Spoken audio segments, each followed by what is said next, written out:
Ya. Assalamualaikum warahmatullahi wabarakatuh. Perkenalkan, nama saya Dedipan. Saya dari Prodi Manajemen, Fakultas Ekonomi dan Bisnis. Di sini saya akan menjelaskan materi mengenai mata kuliah Pendidikan Agama Islam dengan judul Ibadah Syariah dan Muamalah dengan Bapak dosen pengampu Bapak Son Haji SAGMM.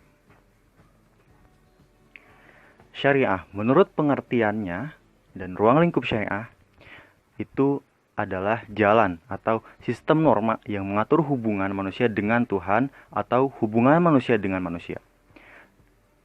Baik hubungan manusia dengan alam itu sama.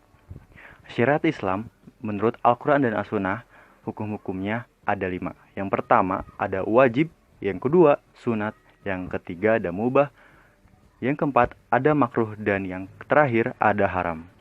Kemudian yang kedua ada syariat dan fikih serta keabadian syariah Islam.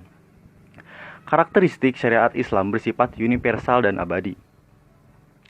Syariat Islam itu sesuai dengan kemampuan manusia dan mudah dilaksanakan.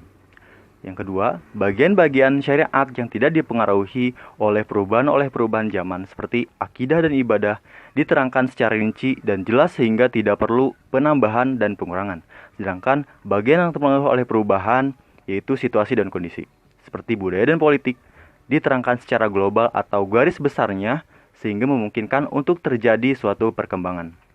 Syariat Islam cocok juga dengan fitrah dan sesuai dengan akal dapat mengikuti perkembangan serta layak untuk segala tempat dan waktu. Syariat Islam juga memiliki ruang lingkup yang luas serta berlaku tetap dan abadi. Fikih yaitu pemahaman para ulama terhadap syariat Islam yang terkandung dalam Al-Quran dan As-Sunnah dan mengkodifikasikannya secara sistematis dan praktis sehingga lebih mudah untuk dipelajari. Kemudian mengenai ciri-ciri dari syariah Islam yaitu komprehensif, wasatiyah, harokah, elastis atau fleksibel, tidak memberatkan, dan graduasi atau berangsur-angsur. Kemudian dari tujuannya dari syariah Islam sendiri yaitu untuk memelihara kemaslahatan manusia dan menghindari atau kerusakan dalam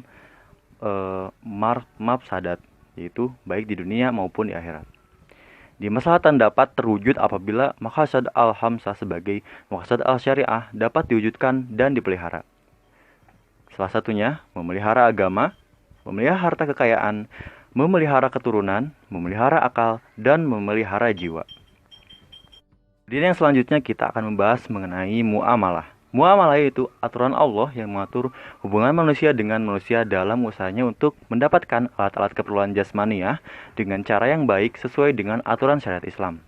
Muamalah juga seluruh kegiatan muamalah manusia berdasarkan hukum-hukum Islam yang berupa peraturan-peraturan yang berisi perintah atau langganan seperti wajib, sunnah, haram, makruh, dan mubah. Kategori muamalah yaitu jual beli, pinjam meminjam, sewa menyewa, ekonomis, bisnis, marketing, dan lain sebagainya. Ekonomi itu suatu ilmu yang mempelajari tingkah laku manusia dalam memenuhi kebutuhannya guna mencapai kemakmuran. Bisnis segala bentuk kegiatan yang dilakukan dalam memproduksi, menyalurkan, memasarkan barang dan jasa yang diperlakukan manusia. Cakupan mengenai muamalah, Sabda Rasulullah SAW pernah ditanya dalam jual beli dan riba, yaitu mata pencaharian apakah yang baik, yang paling baik? Ya Rasulullah, jawab beliau, penghasilan seseorang dari jerih payah tangannya sendiri dan setiap jual beli yang benar. Hadis riwayat Ahmad. Jual beli yaitu menukar suatu barang dengan barang yang lain dengan cara yang tertentu atau akad dalam Quran surat 2 ayat 275. Macam jual beli yang pertama, jual beli yang sah dan tidak terlarang, yaitu jual beli yang diizinkan oleh agama, jual beli yang memenuhi rukun-rukun dan syarat-syaratnya. Kemudian yang kedua, jual beli yang tidak sah dan terlarang, jual beli yang tidak diizinkan oleh agama, yaitu jual beli yang tidak memenuhi syarat dan hukum. Yang ketiga, jual beli yang sah tapi terlarang, jual belinya sah tidak membatalkan akad dalam jual beli tapi dilarang dalam agama Islam karena menyakiti penjual, pembeli, atau orang lain, menyempitkan gerakan pasaran, dan merusak ketentraman umum.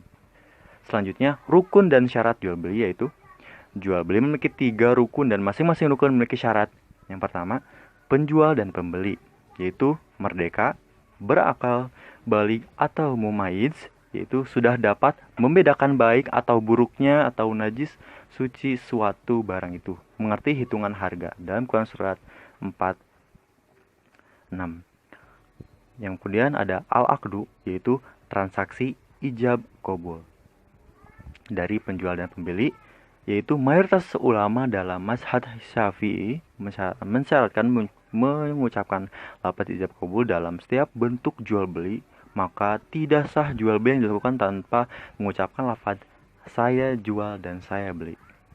Kemudian tidak mensyaratkan mengucapkan lafaz ijab qabul dalam setiap bentuk jual beli, sebagai yang di ini Imam Nawawi, yaitu pemuka ulama dalam mazhab Syafi'i, melemahkan pendapat pertama dan memilih pendapat yang ulama tidak mensyaratkan mengucapkan lafaz ijab qabul dalam setiap bentuk jual beli yang merupakan mazhab Malikin dan Hambali. Kemudian yang menjadi syarat sahnya suatu jual beli, yaitu penjual dan pembeli harus memiliki kompetensi untuk melakukan jual beli, yaitu tidak sah jual beli yang dilakukan oleh anak kecil yang belum nalar atau orang gila atau hilang akal atau secara terpaksa. Yang kedua, objek yang diperjualbelikan yaitu suci, bermanfaat, bias atau diserah terimakan dan milik dari penjual. Yang kedua, mengetahui objek yang diperjualbelikan dan juga pembayarannya, tidak seperti menjual kucing dalam karung. Contohnya seperti itu. Terus selanjutnya, tidak memberikan batasan waktu. Yang menjadi etika bisnis dalam muamalah itu, yang pertama ada etika moral dan akhlak. Yang kedua masalah volusi dalam Quran surat 30 ayat 40. Terus promosi dalam perdagangan, yaitu salah satunya memuji-muji dagangannya sendiri secara berlebihan, bersekongkol dengan temannya yang pura-pura menawar atau membeli barang tersebut dengan harga tinggi. Terus selanjutnya melakukan sumpah bahwa tidak punya utang, harga belinya jauh lebih mahal dari yang ditawar dan lainnya.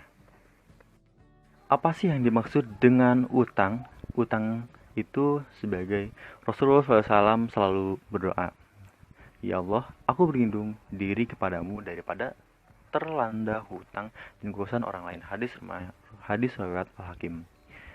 Aku berlindung diri kepada Allah daripada kekufuran dan utang. Kemudian ada seorang laki-laki yang bertanya, apakah engkau menyamakan kekufuran dengan utang ya Rasulullah? Beliau menjawab dalam hadis riwayat Nasai dan Hakim, ya Allah, aku berlindung diri kepadamu daripada perbuatan dosa dan utang. Kemudian beliau ditanya, mengapa engkau banyak meminta perlindungan daripada utang ya Rasulullah?